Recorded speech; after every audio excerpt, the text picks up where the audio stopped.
بسم اللہ الرحمن الرحیم۔ السلام علیکم۔ آج کی اس ویڈیو میں ہم جنگ خندق اور جنگ خندق کا سبب کا ذکر کریں گے۔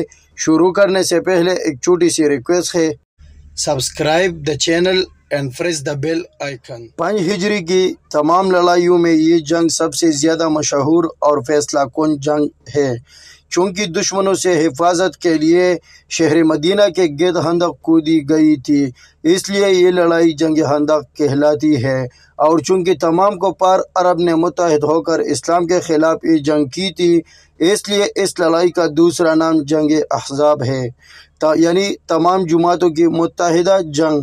قرآن مجید میں اس لڑائی کا تذکرہ اسی نام کے ساتھ آیا ہے۔ جنگ خندق کا سبب: میثاق مدینہ کی خلاف ورزی کی وجہ سے قبیلہ بنو نذیر کے یہودی جب مدینہ سے نکال دیے گئے تو ان میں سے یہودیوں کے چند روسا خیبر میں جا کر آباد ہو گئے، اور خیبر کے یہودیوں نے ان لوگوں کا اتنا اعزاز و اکرام کیا کہ سلام بن مدکم بن ابی حقیق، وحی بن خطبو، کنانہ بن ربیع کو اپنا سردار مان لیا۔ یہ لوگ چونکہ مسلمانوں کے خلاف غیظ و غضب میں بھرے ہوئے تھے اور انتقام کی آگ ان کے سینوں میں دبک رہی تھی، اس لیے ان لوگوں نے مدینہ پر ایک زبردست حملہ کی اسکیم بنائی۔ چنانچہ یہ تینوں اس مقصد کے پیش نظر مکہ گئے اور کفار قریش سے مل کر یہ کہا کہ اگر تم لوگ ہمارا ساتھ دو تو ہم لوگ مسلمانوں کو صفحہ ہستی سے